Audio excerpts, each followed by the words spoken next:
Simple question అబ్బా. Tanuja దొంగదారిలో captain అయింది, నిజాయితీగా కెప్టెన్ అయింది. రెండిట్లో ఒక్కటి కామెంట్ చేయండి. ఛానల్ లైక్ అడగట్లా, సబ్స్క్రైబ్ అడగట్లా. జనం ఏమనుకుంటున్నారో తనూజ పిఆర్కి, తనూజ కుటుంబానికి, మిగతా పిఆర్లకి కూడా తెలియాలి. వాళ్ళందరూ కూడా ఈ కామెంట్స్ చూస్తారు. సో తనూజ దొంగదారిలో కెప్టెన్ అయిందా, నిజాయితీగా కెప్టెన్ అయింది? రెండిట్లో ఒకటి. ప్రతి ఒక్కళ్ళు కామెంట్ చేయండి. కనీసం 1000 కామెంట్లు కావాలి. ఎందుకంటే ప్రజలు ఏమనుకుంటున్నారో వాళ్ళందరికీ ఖచ్చితంగా తెలిసి తీరాలి. కళ్యాణ్ ఎంచుకున్నటువంటి టాస్క్ కంటే ముందు రాజు రాణి కలిసి కళ్యాణ్ని ఎంచుకున్నారు, ఎట్లా కంటెస్టెంట్గా అతను పోటీ చేయాలనేసి. అయితే కమాండర్స్లో ఏ ఇద్దరిని కళ్యాణ్ ఎంచుకోవడం కోసం పంపించాలనే దాన్ని ప్రజలు డిసైడ్ చేయాలి. ప్రజలు ఎవరు? భరణి, ఇమాన్యుయల్, సుమన్ శెట్టి, గౌరవ్ కదా. సో ప్రజలందరూ ఆల్మోస్ట్ దివ్య పేరు తెర మీదకి తీసుకొచ్చినప్పుడు, దివ్య అయిన డీమన్ పవన్ తీసుకొచ్చినప్పుడు గౌరవ్ చాలా తెలివిగా బిహేవ్ చేశాడు. అక్కడ మీ అందరికీ దివ్య పేరు ఆల్మోస్ట్ ఓకే అయిపోయే టైంకి మీ అందరికీ ఇంకో పేరు తనుజ ఓకే కదా, మీకు తనుజ ఓకే కదా, మీకు తనుజ ఓకే కదా అని అడిగేసాడు. అందరూ ముఖం మీద అవును ఓకే ఓకే అన్నారు. ఎందుకంటే మొన్న వీక్ కూడా చాలా రచ్చ జరిగింది, తను కెప్టెన్ అవ్వలేకపోయింది అనే దాని గురించి ట్రైన్ టాస్క్లో. సో అది కన్సిడర్ చేసి వీళ్ళందరూ కూడా ఓకే చెప్పినట్టున్నారు. టాస్క్ వచ్చింది. టాస్క్ ఏంటో ఎక్స్ప్లెయిన్ చేసిన తర్వాత చూస్ చేసుకోమన్నాడు బిగ్ బాస్ మీకు. అండ్ కళ్యాణ్కి ఈ కలర్స్ విషయంలో చాలా కన్ఫ్యూజన్. మొన్న కూడా ఇమాన్యుయల్ కోసమో ఏదో ఒక టాస్క్ అంటే పైప్స్ సంబంధించిన టాస్క్, వాటిలో కూడా చాలా చాలా కన్ఫ్యూజ్. ఎక్సలెంట్ ప్లేయర్ శ్రీజ కోసం అంటున్నాడు, శ్రీజ వచ్చినప్పుడు. సో దాంట్లో చాలా తీవ్రంగా అతను దెబ్బతినేసాడు అందులో కూడా. అట్లాంటి టాస్క్ ఇతనికి ఇక్కడ ఇచ్చారు. చాలా బాగా ఆడాడు, ఫస్ట్ నుంచి ఎక్సలెంట్గా ఆడాడు. ఇద్దరి మధ్య గ్యాప్ చాలా ఉండింది.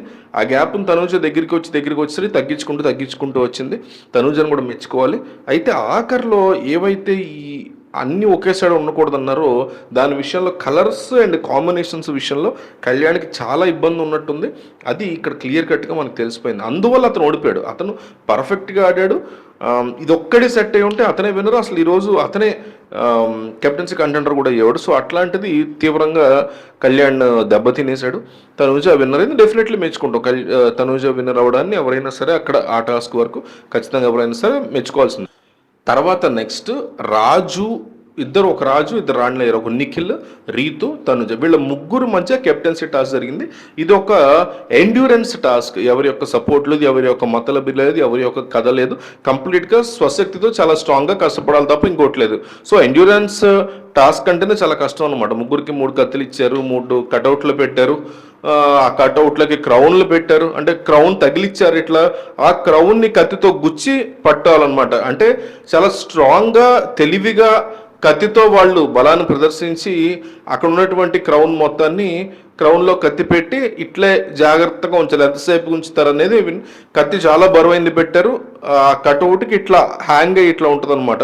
సో అట్లా ఆగి ఉన్నదాన్ని ఎంతసేపు కుదిరితే అంతసేపు పట్టుకోవాల్సి ఉంటుంది. అది ఎట్లా అంటే నా చేతిని ఆ రాజు లేదా రాణి యొక్క కటౌట్ అనుకుంది. అంతా కూడా రాజు, తనుజది కానీ, రీతుది కానీ, అతని పేరే నిఖిల్ది కానీ కటౌట్ అనుకోండి, ఓకేనా. ఈ మైక్ అక్కడ క్రౌన్ అంటే కిరీటం, మైక్ ఇట్లా పెట్టారు. పెట్టి ఇది కత్తితో దీన్ని క్రౌన్లో కత్తి పెట్టి ఇట్లా పట్టుకుని ఉంచాలి. ఎండ్యూరెన్స్ టాస్క్ అంటాం. ఎంతసేపు దాన్ని అట్లా హోల్డ్ చేయగలిగితే ఎక్కువసేపు హోల్డ్ చేసేవాళ్ళు దాంట్లో బేసిక్గా విన్నరు. అది ఎండ్యూరెన్స్ టాస్క్. బెండ్ అవ్వకూడదు, ఎట్లా సుమన్ శెట్టి సంచాలక్ చాలా బాగా సంచాలక్ చేశాడు. తను కూడా స్ట్రిక్ట్గా కూడా ఉన్నాడు, పకడ్బందీగా చాలా ప్లాన్డ్గా జాగ్రత్తగా ఉన్నాడు. ఎందుకంటే బెండ్ అయితే తీసేస్తాను ఒకటికి 100 సార్లు చెప్పుకున్నాడు. నీట్గా everything bit to bit explain చేసి చాలా బాగా మాట్లాడాడు. సంచాలక్గా చాలా బాగా చేశాడు. ఇవాళ అసలు టాస్కుల్లో పెర్ఫార్మెన్స్ కూడా చాలా బాగా చేస్తున్నాడు. ప్రజా సుమన్గా ఎరగదీశాడని చెప్పాలి. అంటే టాప్ 5లో గట్టిగా వెళ్ళాలని కనిపిస్తున్నాడు. సో కత్తి పట్టిన దగ్గర ఫస్ట్ రీతు అవుట్ అయిపోయింది. ఎందుకంటే బ్యాలెన్స్ ఆగలేదు. అప్పటికే డీమన్ పవన్ చెప్తూనే ఉన్నాడు, నువ్వు కరెక్ట్గా పెట్టలేదు, చాలా బరువు ఉంది కత్తి అని చెప్తున్నాడు. అయినా కానీ ఆమెకు బ్యాలెన్స్ ఆగలేదు. స్ట్రైట్గానే పెట్టాలంటే ఈ ఏరియా అంతా మజిల్ లాగేస్తూ ఉంటుంది. సో ఒక రకమైన యాంగిల్ చెప్పాడు డీమన్ పవన్. సో కానీ రీతు చాలా డిఫరెంట్గా పెట్టి నొప్పి వచ్చేసింది. సో ఈ చెయ్యి దగ్గర మజిల్స్ అన్ని లాగేసి తనకి రీతు ఇంకా ఆపలేక మొత్తానికి కష్టమైంది. రీతు పక్కన పెట్టేసింది. అండ్ తనుజ కూడా కష్టమే అయింది. అందరు కూడా అరుస్తూ ఉన్నారు. నిఖిల్ అవుతాడని నేనైతే అనుకోలేదు. నిఖిల్ తోడికి చాలా ఈజియెస్ట్ టాస్క్.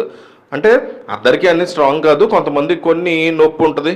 అండ్ కొంతమందికి ఎట్లా ఉంటుందంటే, సో మీకు గతంలో గుర్తుంటే గౌరవ్తో పాటు ఇట్లాంటి టాస్క్ కూడా ఒకటి ఆడాడు నిఖిల్. సో ఆ టాస్క్లో కూడా చాలాసేపు హోల్డ్ చేసుకున్నాడు, గౌరవ్ మీద గెలిచాడు నిఖిల్. ఆ రోజు కూడా చాలా బెటర్ పెర్ఫార్మర్ అని ప్రూవ్ చేసుకున్నాడు.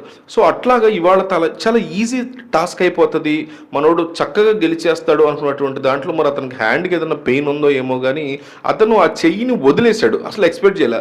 దాంతో తనుజ గెలిచింది, కెప్టెన్ అయిపోయింది. చాలా ఫాస్ట్గా అయిపోయింది, 2 to 3 minutes లైవ్లోనే అయిపోయింది. విత్ ఇన్ మ్యాక్స్ 3.5 minutesలో మొత్తం టాస్క్ అంతా అయిపోయింది. తనుజ గెలిచింది.